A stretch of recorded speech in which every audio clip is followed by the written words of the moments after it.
നമസ്കാരം. ഇന്ന് നമ്മൾ ചെയ്യാൻ പോകുന്നത് പാദചലനക്രിയയിലെ ഒരു വേരിയേഷനാണ്. ഈ പ്രാക്ടീസ് എന്ന് പറയുന്നത് നമുക്ക് എല്ലാവർക്കും ഉള്ള ബുദ്ധിമുട്ടിന് ഒരു പരിഹാരം തന്നെയാണ്. പാദത്തിലുണ്ടാകുന്ന വേദന രാവിലെ എണീക്കുമ്പോൾ കട്ടിലിൽ നിന്ന് നിലത്ത് തൊടുമ്പോൾ പറ്റത്തില്ല. കുറച്ച് നേരം കഴിയുമ്പോൾ മാത്രമേ നമുക്ക് ബുദ്ധിമുട്ടില്ലാതെ നടക്കാൻ പറ്റുള്ളൂ. ഇതിനെ നമ്മൾ പ്ലാന്റാർ ഫേഷ്യേറ്റിസ് എന്ന് പറയുന്ന ഒരു കണ്ടീഷൻ്റെ അടിയിലാണ് വരുന്നത്. അപ്പോൾ ഈ പ്ലാന്റാർ ഫേഷ്യേറ്റിസ് എന്ന് പറയുന്ന ഈ ഒരു പർട്ടിക്കുലർ പ്രോബ്ലം എങ്ങനെ നമുക്ക് പാദചലനക്രിയയിൽ കൂടി മാറ്റാമെന്ന് നോക്കാം. അപ്പോൾ ഈ ആസനം എങ്ങനെയാണ് ചെയ്യുന്നത് നമുക്ക് നോക്കാം.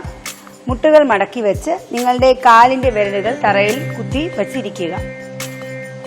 നല്ല വേദന എടുക്കും. ഈ പ്ലാന്റാർ ഫേഷ്യേറ്റിസ് ഉള്ളവർക്ക് ഇങ്ങനെ ഇരിക്കാൻ തന്നെ പ്രയാസമാണ്. ഈ ആസനയുടെ പേരാണ് വീരവജ്രാസന എന്ന് പറയും. ഒരു 5 സെക്കൻഡ് ഇതിൽ ഇരുന്നതിന് ശേഷം നിങ്ങളുടെ ഇടത്തെ കാൽമുട്ട് മേലോട്ട് ഉയർത്തുക. അപ്പോൾ പാദം നമ്മൾ നന്നായിട്ട് സ്ട്രെച്ച് ആകും. ഇടത്തെ കാൽമുട്ട് താഴേക്ക് വരുന്നതിനനുസരിച്ച് നിങ്ങളുടെ ഓപ്പോസിറ്റ് കാൽമുട്ടും മേലോട്ട് ഉയർത്തുക. മാറി മാറി വലത്തെ കാൽമുട്ട് മേലോട്ട് ഉയർത്തുക. അതിനുശേഷം ഇടത്തെ കാൽമുട്ട് മേലോട്ട് ഉയർത്തുക.